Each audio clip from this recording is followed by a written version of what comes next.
Coronavirus, la pandemia. ¿Cuáles son los síntomas? ¿Cómo se transmite? ¿Qué puedo hacer para protegerme y prevenir la propagación de la enfermedad? Nuevo padecimiento que ha encendido las alarmas de los sistemas de salud. Coronavirus, la pandemia. Gracias por acompañarnos en esta emisión especial de fin de semana, donde hacemos una recapitulación de lo que hemos presentado a lo largo de los últimos días, por si usted no tuvo oportunidad de vernos. Así que vamos a iniciar con el informe diario que nos llega desde Ginebra, sede de la Organización Mundial de la Salud. Es nuestra compañera Raquel Cinca, corresponsal de la Agencia de EFE, quien lo presenta.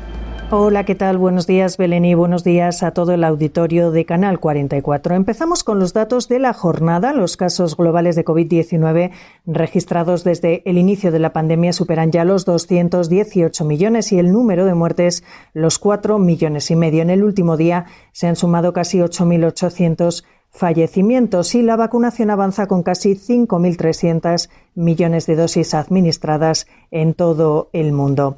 Respecto a la noticia del día, les contamos que la Comisión Europea ha retirado su denuncia judicial contra la farmacéutica AstraZeneca. Ambas partes han llegado a un acuerdo para la entrega de las vacunas que no fueron distribuidas. Serán 135 millones adicionales para finales de 2021 y, mientras tanto, las dosis restantes se entregarán a finales de marzo del próximo año de 2022. Los países siguen con ese proceso de vacunación. En Italia hemos escuchado a su primer ministro, a Mario Draghi, que se ha mostrado partidario de la vacunación obligatoria en todo el país y también como de una tercera dosis de la vacuna para las personas con una respuesta inmunitaria más frágil. De hecho, podrían recibirla ya desde finales de este mismo mes. Se ha referido Draghi también a la vuelta a las clases. Ha destacado que es una prioridad para el Gobierno hacerlo en condiciones de seguridad para poner así fin a la didáctica a distancia. Ha celebrado que casi el 92% de los profesores hayan recibido al menos una dosis de la vacuna. Y en el Reino Unido, mientras tanto, un grupo de científicos internacionales, también miembros de la comunidad educativa, han publicado una carta abierta en la que exigen medidas para evitar una infección masiva entre los niños al reabrir estos colegios en Inglaterra. Alertan de que la prevalencia de casos en este país es 26 veces mayor que cuando comenzó el curso el año pasado y advierten además de que la variante mayoritaria, la Delta, es más contagiosa que las anteriores. Para minimizar los contagios urgen al Ejecutivo a ofrecer vacunas contra el coronavirus a los menores de entre 12 y 15 años, una medida que el Gobierno todavía está estudiando. Reportó desde Europa Raquel Cinca para el programa Coronavirus, la pandemia. Una de las noticias que compartíamos con usted esta semana es el entusiasmo que se ha observado particularmente en México entre los jóvenes mayores de 18 años, quienes están acudiendo en un gran número a vacunarse. Contrario a lo que se imaginaba el sistema de salud público mundial, cada vez son más las y los jóvenes que acuden a vacunarse contra COVID-19. Además de las estrategias de socialización, de recreación y de acudir a diferentes sectores donde se congregan, ellas y ellos piden regresar a la llamada normalidad. Los largos meses de encierro por la pandemia ha contribuido a que se vea un mundo juvenil diferente, aunque en algunos sectores sociales hay hermetismo sobre los posibles efectos de las dosis. Los que ya se vacunaron pasan la voz y convencen a sus amigas y amigos. Las y los chicos que están en las universidades y de intercambio saben que al aplicarse la vacuna tienen el pase para viajar, en estos tiempos que para algunos países ya es obligatorio el pase, mismo esquema que podrían seguir las universidades del mundo para aceptar a sus nuevos alumnos y alumnos de intercambio. Desde que se abrió el esquema de inmunización para las personas mayores de 18 años, se observaron largas filas en cada espacio donde el sistema de salud anunciaba el día de vacunación. Lo mismo sucedió en los países donde ya vacunan a los adolescentes, quienes son acompañados por sus padres de familia.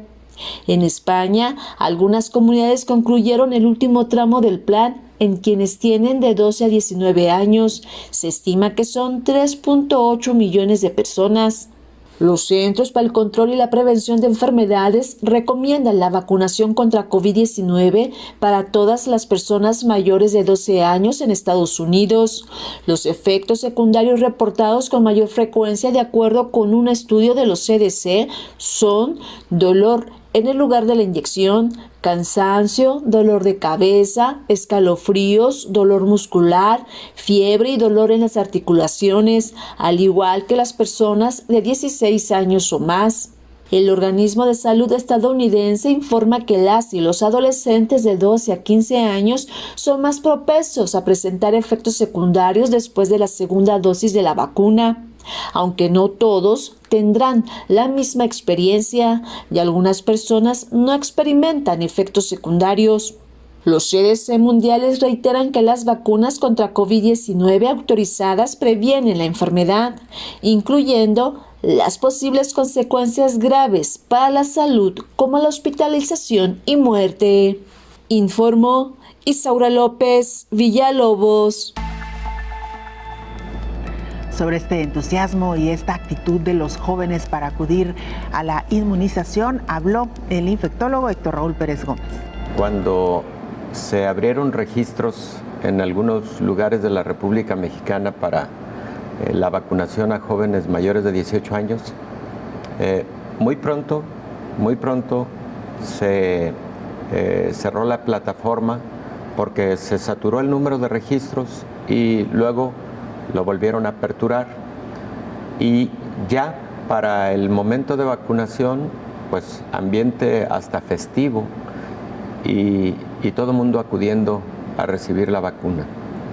Qué bueno que exista ese nivel de conciencia al respecto, y particularmente en la población juvenil, porque la población juvenil casi por naturaleza es una población que tiene mucha movilidad, tanto en el ámbito de productividad económica como también en el ámbito de la relación social. Hay que decirlo, eso es parte de la naturaleza humana. Y probablemente estos aspectos han movido a la juventud para recibir vacuna. Esperemos que no vaya a generar un exceso de confianza para después descuidar las medidas de protección que se deben seguir manteniendo aún a pesar de estar vacunados. Pero sin lugar a dudas es algo digno de aplaudirse, algo digno de festejarse, porque además, fíjate que hay que decir lo siguiente, yo lo he visto en ambientes familiares de personas que han tenido COVID. Los jóvenes no son indiferentes a un escenario de esa naturaleza, al contrario. Los jóvenes se portan muy solidarios en presencia de un episodio de COVID en algún integrante de la familia, y particularmente cuando ese cuadro de COVID está en alguno de los padres. Casi en todos los escenarios he visto a los hijos muy preocupados, he visto a los hijos incluso muy jovencitos,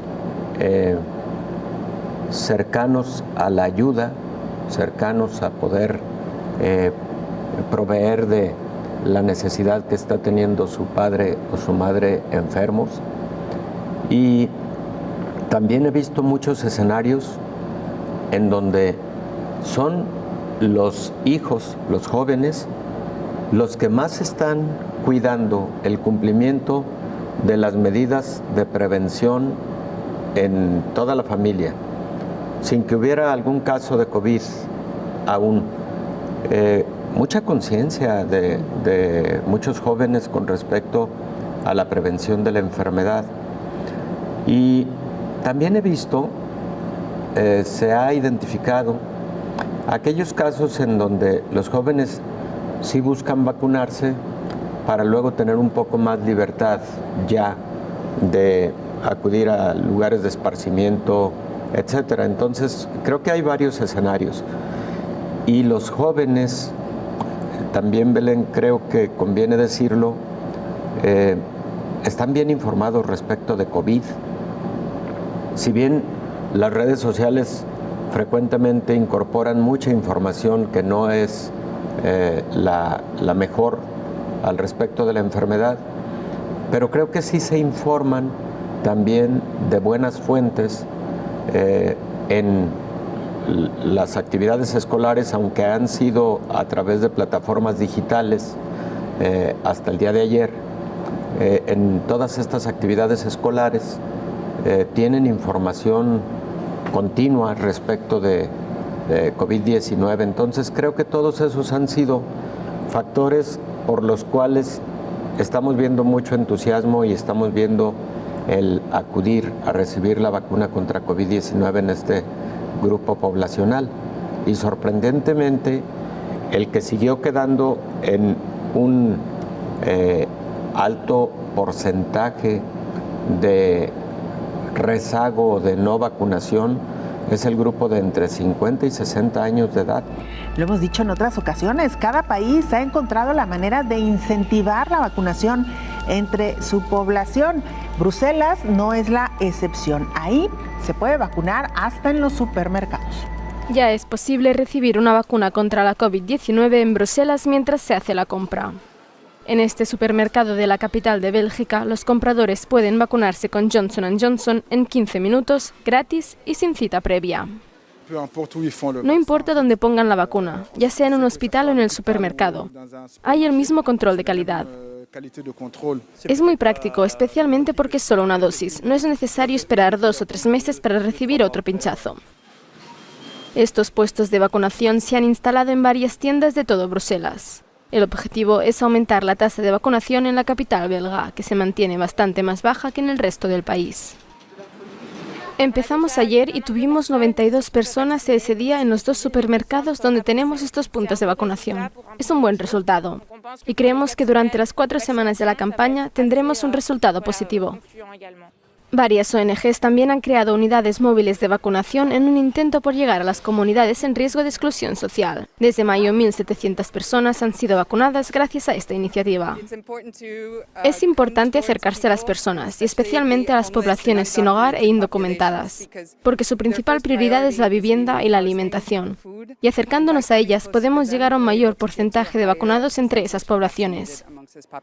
El 70% de la población adulta de la Unión Europea ya está completamente vacunada contra la COVID-19. Pero los expertos advierten que esta proporción, que era considerada como el objetivo a alcanzar para la inmunidad de grupo, ya no es suficiente para contener con éxito las variantes del virus. Y se debe hacer todo lo posible para vacunar al máximo de personas. No hay un número mágico. Al principio hablábamos de un 40%, luego de un 70%. Ahora, con la variante Delta, que es mucho más contagiosa, parece que será el 95%. Pero básicamente no lo sabemos. También tenemos que considerar la opción de que este virus se quede con nosotros y se vuelva endémico, pero cada vez menos virulento. El Centro Europeo para la Prevención y el Control de Enfermedades insiste en que la campaña de vacunación debe ir acompañada de medidas sanitarias, así como de campañas de información para contrarrestar el escepticismo sobre las vacunas. Hacemos nuestra primera pausa, regresamos con más información.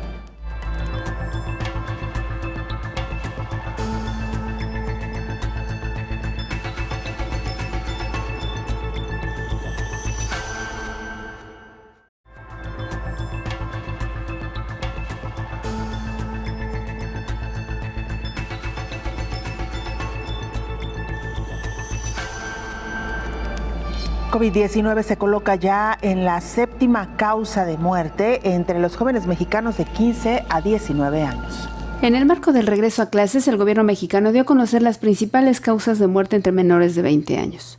En los menores de 1 año, las causas relacionadas con el parto y el nacimiento están en el primer lugar con 10.136 casos. Luego, a partir de 1 año y hasta los 19 años, la primera causa de muerte son los accidentes, de acuerdo con los datos del Instituto Nacional de Estadística y Geografía, INEGI. Desde los 0 hasta los 19 años, la COVID-19 está entre las 10 causas de defunción. En el grupo de 1 a 4 años es la 9ª causa y en el de 15 a 19 es la 7ª. según los indicadores oficiales. En el resto de los grupos es la 10ª causa de muerte con datos al 2020. El mensaje clave para padres, madres de familia es COVID-19 comparado con la realidad que viven todas las personas menores de edad. Es una causa de mortalidad muy baja, muy pequeña, como digo, 10 o 20 veces menor, y otras situaciones son de mayor importancia. Eso de ninguna manera quiere decir que sea deseable que una persona, y sobre todo un menor de edad, pierda la vida, pero sí ayuda a visualizar los distintos riesgos que enfrentamos a lo largo de la vida y a lo largo del día o del año, como COVID-19 no es una causa sustantiva de riesgo. En México, la vacunación anti-COVID está enfocada a la población mayor de 18 años, informó Elizabeth Ortiz. El infectólogo Héctor Raúl Pérez Gómez menciona que un porcentaje de la población juvenil de América Latina acudió a Estados Unidos a vacunarse a fin de regresar a la llamada normalidad. Existen algunas cuantificaciones al respecto que son aproximaciones solamente.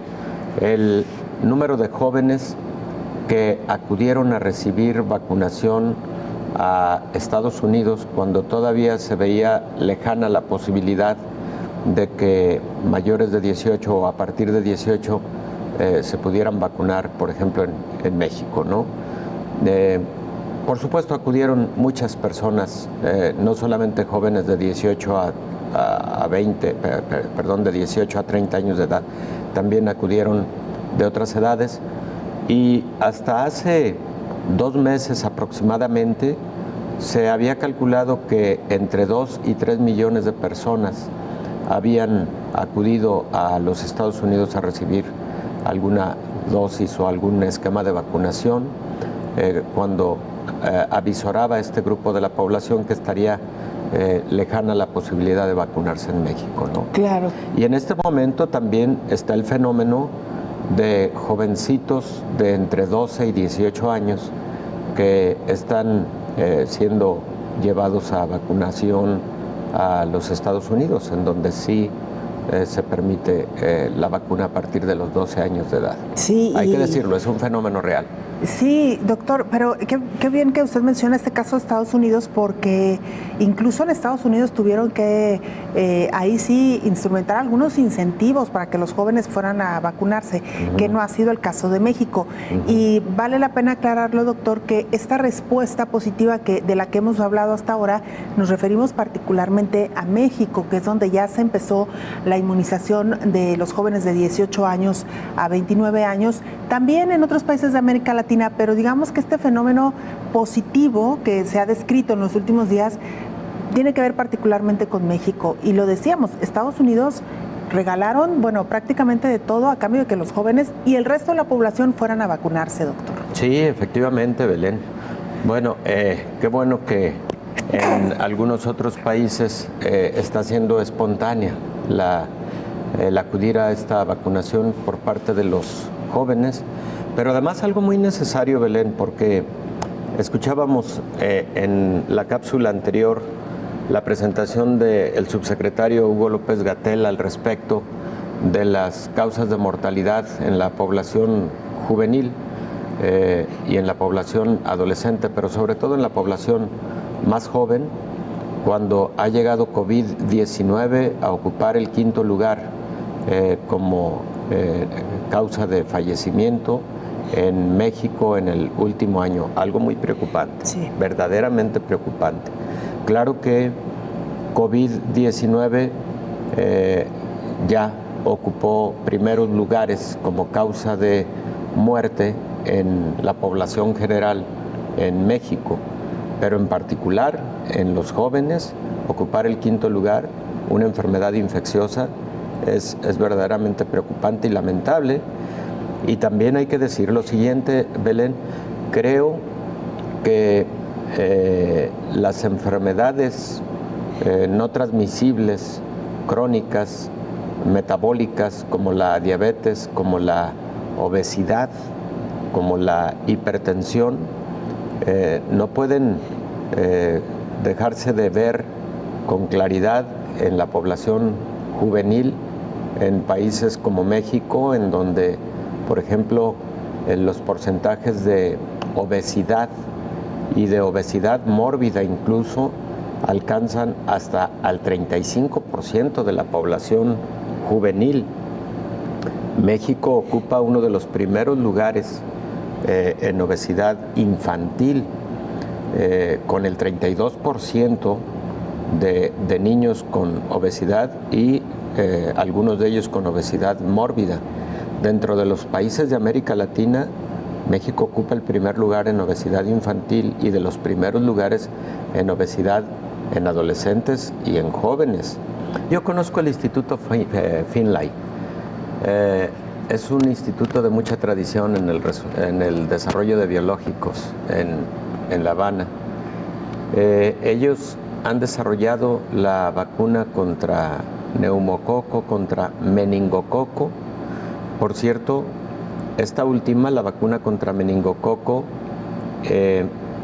diversos países de América Latina la adquieren precisamente del Instituto Finlay de Cuba, y también en este instituto desarrollan interferones.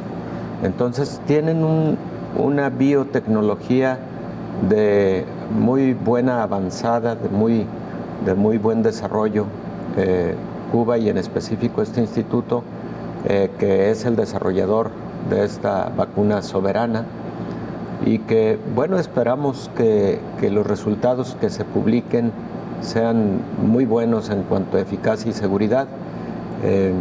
Sí esperamos verlos publicados muy pronto, porque se tiene muy buena expectativa sobre esta vacuna. Claro. Doctor, ahora que hablábamos sobre la vacunación en poblaciones más jóvenes, en el caso de México de 18 años hacia arriba, pero en otros países donde ya se están realizando protocolos en menores de hasta 12 años y más, pensaba cuando escuchaba la información que nos llega desde Cuba que ellos ya están inmunizando a niños y niñas, o sea, muchos más pequeños, y le preguntaba si se hace una vacuna especial para los más pequeños, una vacuna pediátrica. Así es. Se hace una vacuna específicamente para la edad pediátrica por motivo del peso corporal, y en el caso, por ejemplo, de la vacuna de Pfizer que se está utilizando en edad pediátrica, sí tiene una dosis antigénica diferente.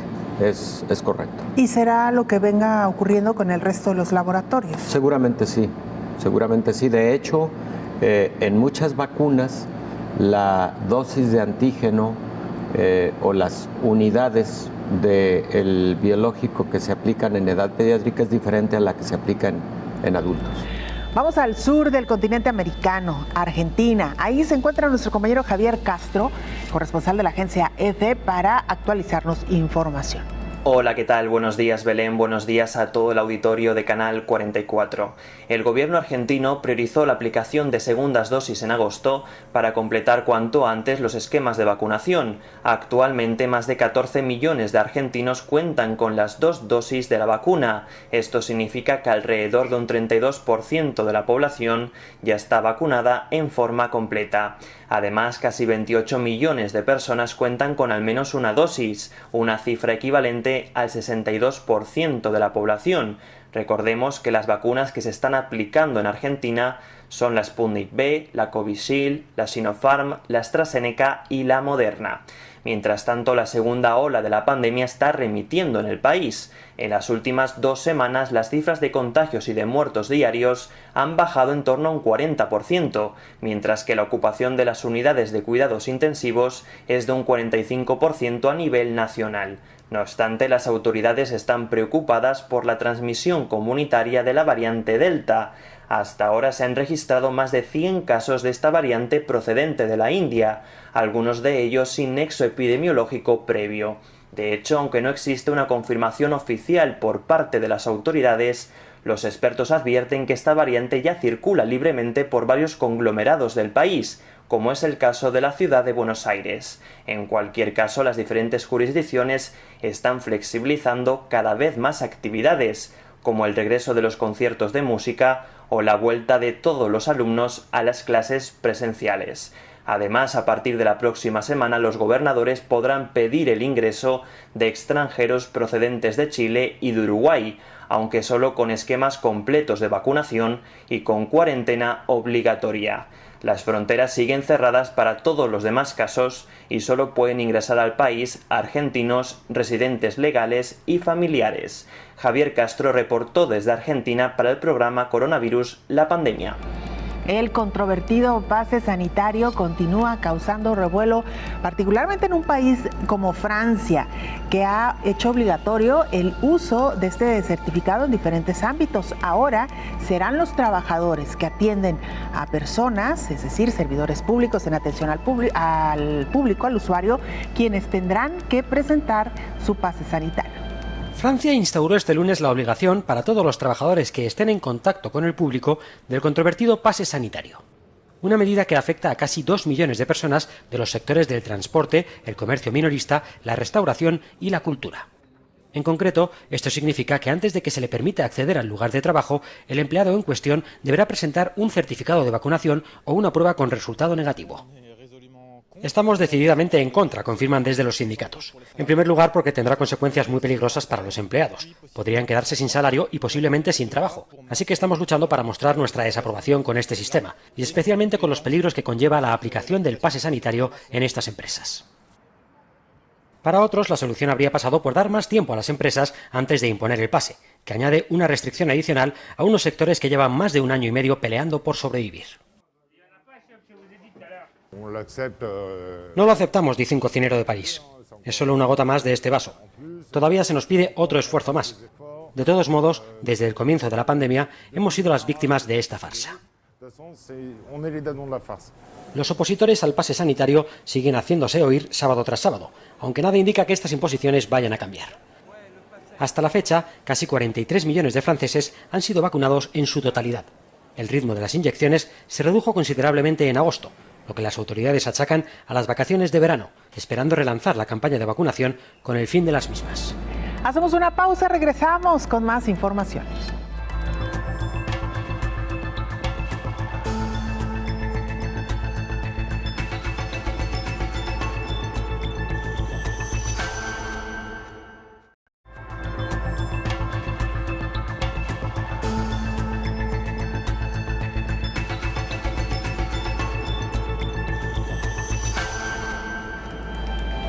La vacuna Moderna llegó a México. Llega también días después de que se conociera el caso de la contaminación de algunas de estas dosis fabricadas en España y que fueron enviadas a Japón. Es por ello que especialistas en México le han dicho a la población que deben estar y pueden estar tranquilos ante la seguridad de esta vacuna porque los lotes que llegaron a nuestro país fueron fabricados en Estados Unidos. Ante la llegada de la vacuna de Moderna a México, investigadores levantan la voz y aseguran que las dosis que llegaron al país son seguras, ya que estos lotes fueron producidos en Estados Unidos y no en España, de donde salieron los biológicos para Japón, donde detectaron que contenían impurezas en 39 viales de sus vacunas, explica el doctor en virología y miembro del Sistema Nacional de Investigadores, José Ángel Regla Nava. Se ha analizado la procedencia de las mismas y se ha encontrado que estas vacunas habían procedido de España y habían sido producidas en el mismo país. Por lo tanto, ellos manifestaron exigir al gobierno de Estados Unidos y a la farmacéutica de Moderna pues una aclaración al respecto.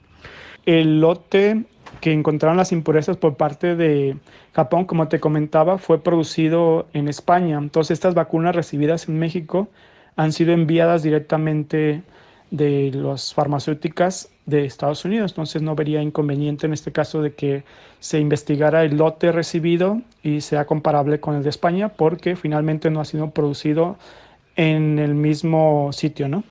Cabe recordar que recientemente Japón suspendió la aplicación de 1.63 millones de dosis de la vacuna anticovid de la farmacéutica Moderna, debido a las impurezas encontradas. La vacuna de Moderna es segura y es de las que cuenta con una tecnología de ARN mensajero, como la de Pfizer, explica el investigador.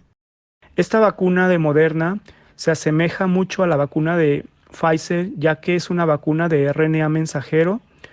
Esta vacuna de RNA mensajero Tiene la peculiaridad de ser muy eficaz, mayor del 90%, es de 2 dosis, el intervalo de las mismas es de 28 días, es una inyección muscular, es muy estable a bajas temperaturas, por lo menos 6 meses a menos 20 grados centígrados. Se administra en la actualidad a muchos países, incluyendo México, Canadá, Estados Unidos, Australia e India, entre otros. Esta vacuna realmente es una de las vacunas líderes en el mercado. En la actualidad se llevan más de 145 millones de administraciones de esta vacuna, solo por debajo de Pfizer, que tiene alrededor de 209 millones de administraciones a nivel mundial. Informó que la vacuna de Moderna está en proceso de ser autorizada por la FDA de Estados Unidos, ya no solo de emergencia, sino de manera completa, lo que da certeza de la seguridad y eficacia de la misma. Informó Rocío López Fonseca. Esta semana surgió también otra alerta más respecto al uso del medicamento conocido como ivermectina. El infectólogo Héctor Raúl Pérez Gómez habló sobre este tema. La ivermectina, desde hace un año aproximadamente que se sugirió pudiera tener actividad contra SARS-CoV-2, el virus que causa COVID,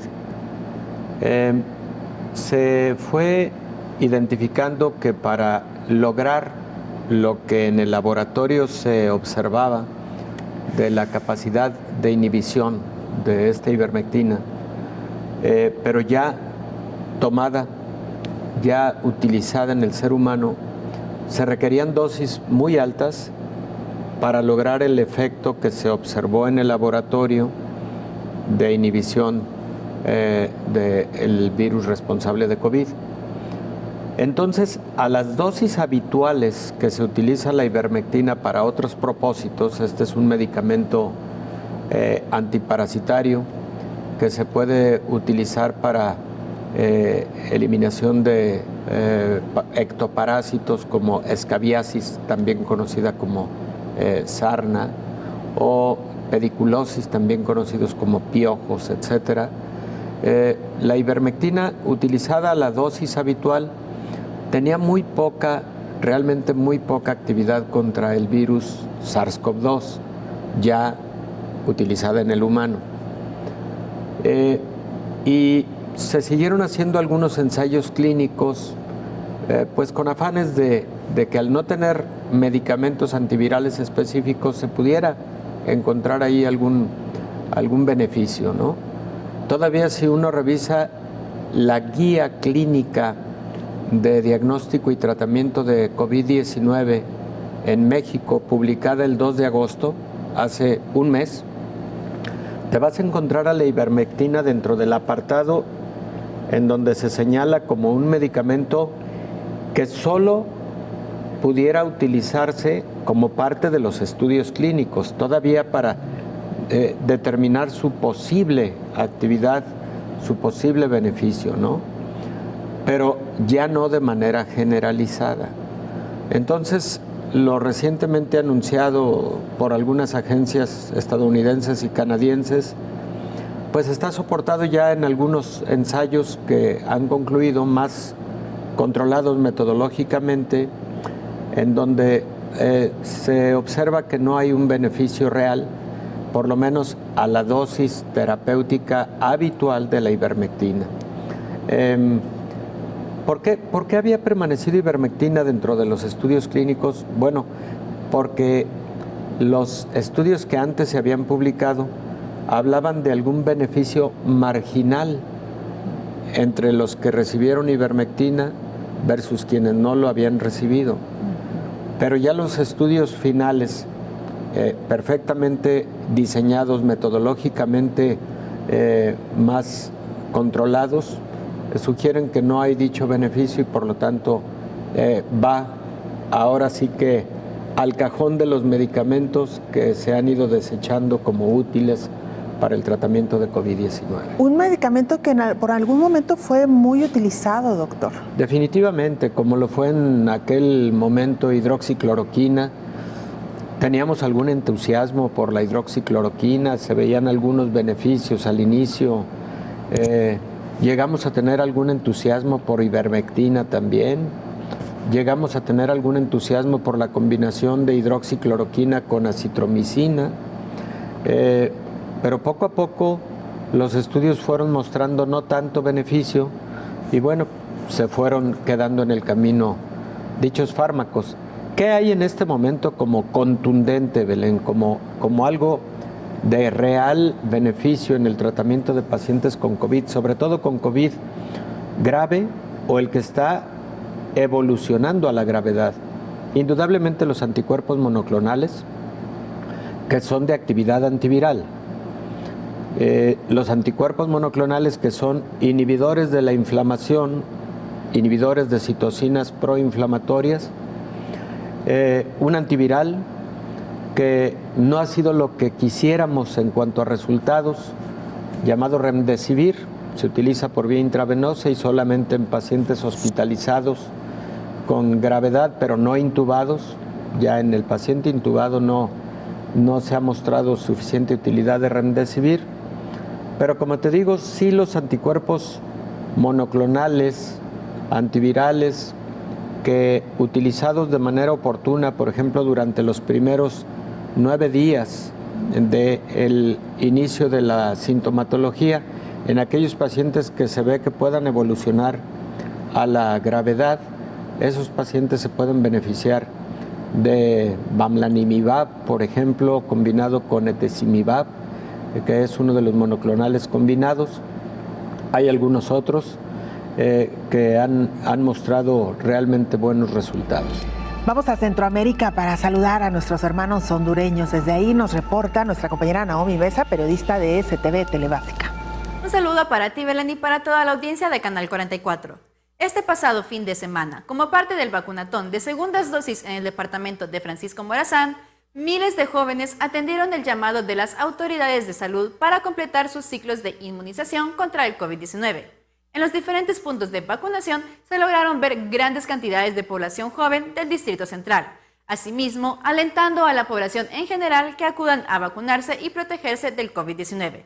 La Secretaría de Salud está aplicando la vacuna Pfizer desde el 9 de agosto para el grupo priorizado de mujeres embarazadas. Sin embargo, se ha visto poca afluencia de estas en los centros de vacunación. El viceministro de la Secretaría de Salud, Neri Cerrato, lamentó que únicamente 20.000 de 150.000 embarazadas hayan acudido hasta ahora a aplicarse la primera dosis de la vacuna contra el COVID-19. También lamentó que los contagios de COVID-19 se hayan incrementado, tanto en embarazadas como en recién nacidos y en niños mayores de 1 año. Tenemos mucha incidencia de COVID-19 en la población infantil y neonatal, afirmó. Es por esto que se insta a las mujeres en estado de gestación que acudan a recibir su dosis contra el COVID-19, ya que de acuerdo a datos oficiales, hasta el 24 de agosto de ese año murieron 89 embarazadas, de las que al menos 75 fallecieron como consecuencia del COVID-19. Honduras ya sobrepasa los 335.300 casos positivos por COVID-19. Se reportan al menos 106.500 personas recuperadas, con el lamentable deceso de más de 8.800 hondureños. Por otro lado, en el mes de septiembre se comenzará a inocular a jóvenes de 15 a 17 años de edad con la vacuna Pfizer, para luego continuar con jóvenes mayores de 12 años, ya que Honduras contará con 2 millones de dosis de vacunas más de la farmacéutica Pfizer-BioNTech para inmunizar a su población del COVID-19. Les recordamos a la población que se cuiden en todo momento. Las vacunas no impiden el contagio, por lo que no deben olvidar las medidas de bioseguridad y que de no ser necesario no salgan de su casa. Para Coronavirus la Pandemia, informó Naomi Mesa de STV Telebásica. Hacemos nuestra última pausa, regresamos con más información.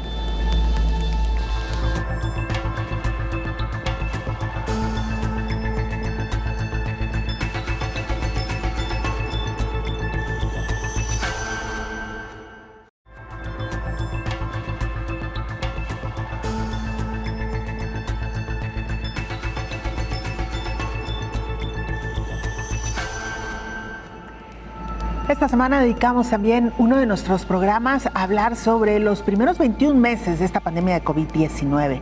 a punto de alcanzar los 2 años de esta enfermedad que sin duda alguna ha cambiado el rumbo de la historia, nos preguntamos si es necesario también cambiar algunas de las políticas públicas que hasta ahora se han instaurado. A 21 meses de la pandemia COVID-19, ¿será necesario cambiar la estrategia sanitaria de prevención? ¿Y qué cambios se deben hacer ante la circulación de las diferentes variantes y en la por fin esperada nueva normalidad? El virus SARS-CoV-2 abrió un escenario escalofriante. Demuestra que a pesar de este tiempo transcurrido, las acciones de prevención son ligeras y las políticas sanitarias en algún momento han sido coercitivas. El mundo ha tenido diferentes picos epidémicos, algunos llegan hasta 7, y estos surgen cada vez de que hay mayor movilidad social, trayendo como consecuencia nuevas variantes del virus. La cifra de contagios cada día crece de manera acelerada, con temporadas más altas. A la fecha, la Universidad de Medicina de Johns Hopkins registra más de 218.800.000 contagios reportados y 4.550.000 muertes causadas por el coronavirus.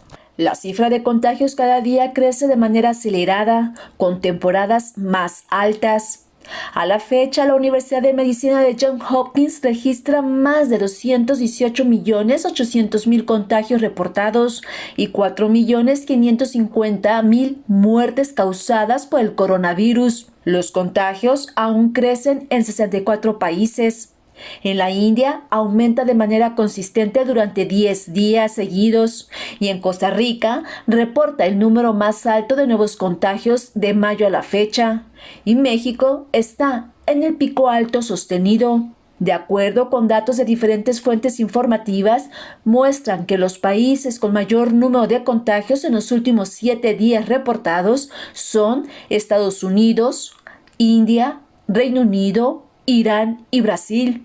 Y las naciones que reportan el mayor número de muertes cada día, Estados Unidos, Rusia, México, Brasil e Irán. Aunque también hay una modalidad que desde el inicio de la pandemia se ha advertido, es el recuento estadístico, lo que ocasiona y que hace imposible hacer un comparativo y tener un dato real. Esto también ha ocasionado para los investigadores en el tema de contener la proporción del virus. Las métricas desiguales e incluso por región, por nación, zona geográfica, dificulta tener un panorama global y que las propias políticas públicas no estén alcanzando la dimensión del problema de salud emergente. La pandemia COVID-19 ha sido voraz, contrario a lo que sucedió hace más de una década con la influenza que pudo contenerse y rápido se volvió endémica. A la fecha hay 17 países que están aún cerca del pico de su curva de contagios de COVID-19 en porcentajes de más de 90%. Son Guayana, Noriega, Mongolia, Corea del Sur, Filipinas, Vietnam, Australia y Nueva Zelanda. Y en el intervalo de 75 a 89% destaca Japón, Irán, Siria, Bielorrusia, Honduras y México. Ante olas crecientes diversas y marcadas en ciertos periodos, principalmente cuando hay mayor movilidad y ahora con el retorno de todas las actividades en la tan esperada nueva normalidad, las políticas públicas sanitarias deberán de reforzarse. En el 2020, primer año de la pandemia, logró contener en el primer cuatrimestre. Sin embargo, en el segundo semestre de ese año fue alto en agosto y septiembre, con aperturas en un porcentaje bajo de algunos giros. El siguiente ascenso fue en noviembre y diciembre. Este año, 2021, inició con lo que se vivió en vacaciones navideñas y siguió con Reyes Magos, tocando un pico alto en enero. Y desde el inicio de verano comenzó otra vez un aumento importante, manteniéndose en junio, julio y agosto. Son varios indicadores que muestran que la pandemia no tendrá una estabilidad. Por lo contrario, la COVID-19 permanecerá a pesar de la aplicación de decenas de vacunas y con la preocupación del surgimiento de más mutaciones del virus SARS-CoV-2.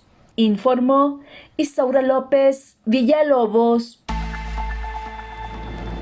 ¿Qué opinión tiene el infectólogo Héctor Raúl Pérez Gómez sobre las políticas actuales, las políticas públicas que se llevan a cabo para hacer frente a esta pandemia?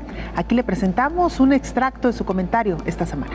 Las políticas de control de una epidemia o de una pandemia deben estarse revisando permanentemente, periódicamente, porque la dinámica que tiene un fenómeno de esta naturaleza también es cambiante, Belén. En el caso de la pandemia de COVID-19, recordemos que, por ejemplo, ocurrieron al inicio cifras de letalidad más altas que las que tenemos en este momento.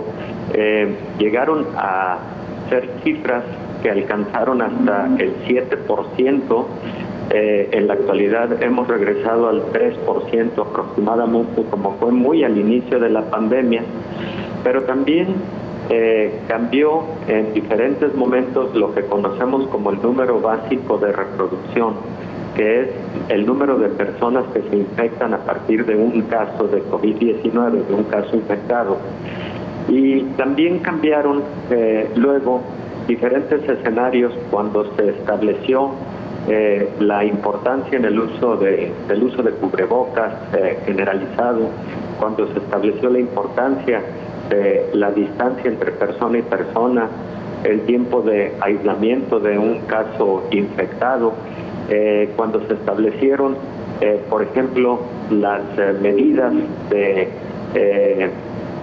cierre de actividades no esenciales, etcétera, y cuando empieza a surgir la vacunación de manera generalizada, ya no solamente a través de los protocolos de investigación, todo eso fue cambiando la dinámica de la pandemia, de tal manera que sí, esas políticas se tienen que estar revisando permanentemente, pero luego ahora el gran fenómeno del surgimiento de nuevas variantes que ha cambiado mucho lo que esperábamos respecto de esta pandemia, sobre todo en cuanto al incremento de contagios, porque algunas de estas variantes, sobre todo la variante beta y la variante delta, la variante alfa y la variante delta, que está perfectamente identificado, generan un mayor número de casos, generan una mayor transmisión de la enfermedad. Entonces, esta pandemia, como muchas, es muy dinámica, ha sido muy cambiante y por lo tanto sí se tienen que estar revisando permanentemente las políticas, no solamente las políticas globales, se tienen que revisar políticas nacionales, regionales, de las diferentes localidades, municipalidades, es decir, del macro, pero al micro también. Frecuentemente las políticas deben aplicarse de manera específica para determinada región, porque se puede estar comportando de forma distinta a el comportamiento global. La pandemia debe dejarnos muchas enseñanzas. Si nos ha generado grandes sufrimientos, por lo menos nos debe dejar grandes enseñanzas. Una de ellas es precisamente el destino de más recursos para el fortalecimiento de los sistemas de salud, que, como bien lo señalas, incluso en países desarrollados, generó graves dificultades de cobertura en momentos más críticos, cuando incluso pensábamos que estos países pues iban a poder resolver con relativa facilidad la necesidad de espacios para hospitalización de pacientes graves, y no ocurrió así. Muchos países europeos se vieron rebasados en su momento. ¿Y qué decir de la distribución de vacunas, Belén? Fíjate que el proyecto COVAX, la estrategia COVAX, definitivamente ha quedado muy corta con respecto a la proyección que se tenía de 2.000 millones de dosis de la vacuna que a través de este mecanismo se iban a poder distribuir a lo largo de este 2021. Y resulta que a este día, 3 de septiembre del 2021, lamentablemente solamente se han distribuido alrededor de 370 millones de dosis a través del mecanismo COVAX. Imagínate lo lejano que está de alcanzarse ese objetivo. Entonces, Son múltiples factores que sí dan evidencia de la dificultad que se ha tenido a nivel mundial, en buena medida por el no fortalecimiento de los sistemas de salud y por el no destinar suficientes presupuestos para el fortalecimiento de los sistemas hospitalarios, de las estrategias de biotecnología para el desarrollo de vacunas. En fin, creo que esta pandemia pues nos ha dejado mucho sufrimiento, pero nos debe dejar muchas enseñanzas también. La Organización Mundial de la Salud tiene esa preocupación de la gran inequidad. Países que ya están aplicando dosis de refuerzo, mientras que otros países no han alcanzado ni un 10% de su población con al menos una dosis de la vacuna. Creo que esa inequidad también va a tener reflejo en la dinámica de la pandemia, porque vivimos un mundo global y si no tenemos una vacunación que alcance al 80% de la población mundial, no de una región, no de un estado, no de un país, sino global, difícilmente vamos a poder tener el control suficiente sobre esta pandemia. Regresamos a Bélgica, donde ha iniciado el periodo escolar de manera presencial sin perder de vista a COVID-19. Bélgica inaugura el nuevo curso escolar con el 82,9% de los adultos vacunados con la pauta completa. Los niños y niñas belgas vuelven de forma presencial a las aulas, mientras el país mantiene una incidencia acumulada relativamente estable, con 241 nuevos contagios por cada 100.000 habitantes en las últimas 2 semanas. Pese al paisaje sanitario favorable, por precaución se mantendrán ciertas medidas como el uso de mascarilla en interiores o la vigilancia para que las salas estén bien ventiladas. Los datos de vacunación hacen que las perspectivas sean muy diferentes ante el nuevo curso, que coincide con la relajación de otras medidas como el aforo en los eventos, la normalización del servicio y horario en bares y restaurantes o el fin de un número máximo de invitados en casa. Nos vamos, muchas gracias por habernos acompañado, siga disfrutando su domingo, nosotros nos vemos y nos escuchamos en la siguiente emisión de Coronavirus, la pandemia. Hasta entonces.